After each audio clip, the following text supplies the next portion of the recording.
Assalamualaikum warahmatullahi wabarakatuh. Fudail bin Iyad merupakan salah satu sufi besar dalam sejarah tasawuf. Namun sebelum menjadi seorang sufi, dikisahkan bahwa beliau memiliki sejarah masa lalu yang kelam. Sebagian orang ada yang meragukan kebenaran kisah ini, namun kebanyakan juga mempercayainya.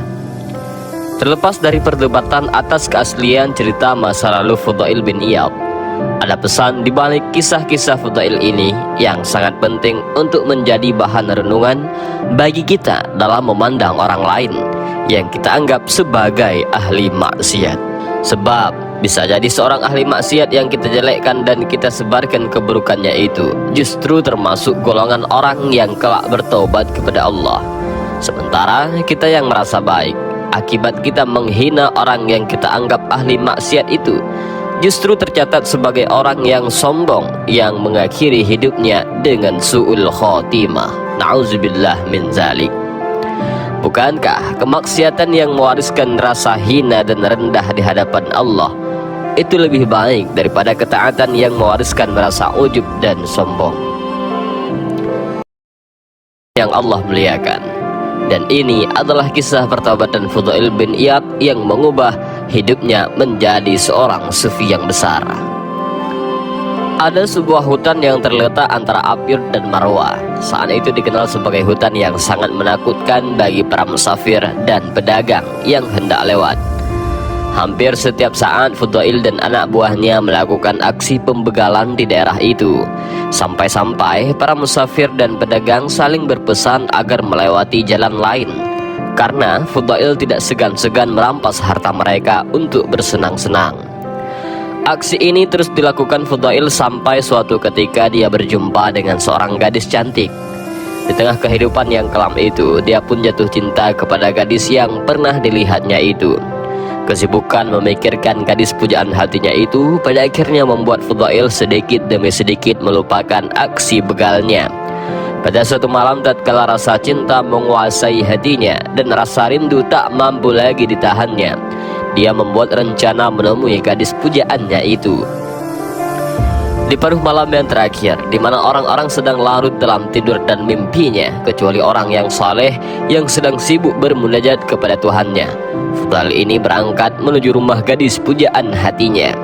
Tatkala dia melihat rumah sang gadis itu, terbayang olehnya bahwa seakan-akan gadis pujaan hatinya itu sudah di depannya dengan menggunakan pakaian yang sangat bagus, ditambah dengan solekan dan dandanan yang menggoda yang sudah siap menyambutnya.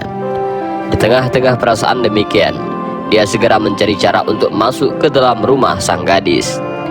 Lalu dia memutuskan untuk naik ke atas tembok itu. Namun sebelum melompat ke dalam, dia berusaha mendengarkan suara yang mungkin didengarnya, supaya dia yakin menemui gadis itu di saat yang tepat. Di saat itu, tiba-tiba Fudail mendengar suara orang yang soleh. Mungkin itu suara gadis itu yang sedang membaca ayat Al-Quran yang artinya, "Belumkah datang waktunya bagi orang-orang yang beriman untuk tunduk hati mereka mengingat Allah dan kepada kebenaran yang telah turun kepada mereka, dan janganlah mereka seperti orang-orang yang sebelumnya telah diturunkan Alkitab kepadanya. Kemudian berlalulah masa yang panjang atas mereka, lalu hati mereka menjadi keras, dan banyak di antara mereka adalah orang-orang fasik." Al-Quran Surah Al-Hadid ayat 16. Pada saat itu, rasa cinta yang tumbuh di dalam diri Fudail telah melembutkan hati dan membebaskannya dari ketololan nafsunya. Karena itu, tatkala kalimat-kalimat Tuhan yang penuh dengan rasa kasih dan teguran sayang itu didengar di telinganya dan dibarengi dengan kesalehan pembaca yang bacaannya dapat menyentuh kalbu para pendengarnya, maka Fudail tak berdaya hingga dia terjatuh dan menangis menyesali betapa selama ini dia telah keluar dari fitrahnya sebagai hamba Allah yang mencintai dan menyayangi, sambil berucap dengan suara yang dapat memecah keheningan malam, "Sekarang tiba saatnya wahai Tuhanku." Malam itu terjadilah perdamaian antara seorang hamba dengan Tuhannya. Malam itu terjadilah penguburan seorang penjahat dan pembegal yang bernama Fudail bin Iyad, untuk kemudian terlahir Fudail yang baru yang nantinya menjadi salah satu sufi besar. Setelah kejadian ini, Fudail pergi untuk bermalam di sebuah rumah penginapan untuk kemudian kembali ke tempat tinggalnya.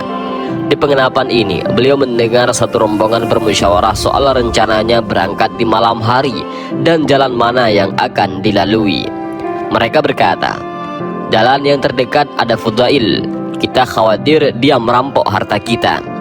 Salah satu dari mereka ada yang berkata, "Sebaiknya kita menunggu pagi saja, karena jalan tidak aman dari Fudail." Mendengar perkataan rombongan ini, Fudail bin Iyad menangis sambil berkata kepada dirinya, "Wahai diri yang jahat, celaka kamu dari siksa Allah. Kamu telah membuat orang muslim ketakutan. Inilah lidah-lidah mereka bersaksi atas kejahatanmu." Lalu Fudail menemui rombongan tersebut.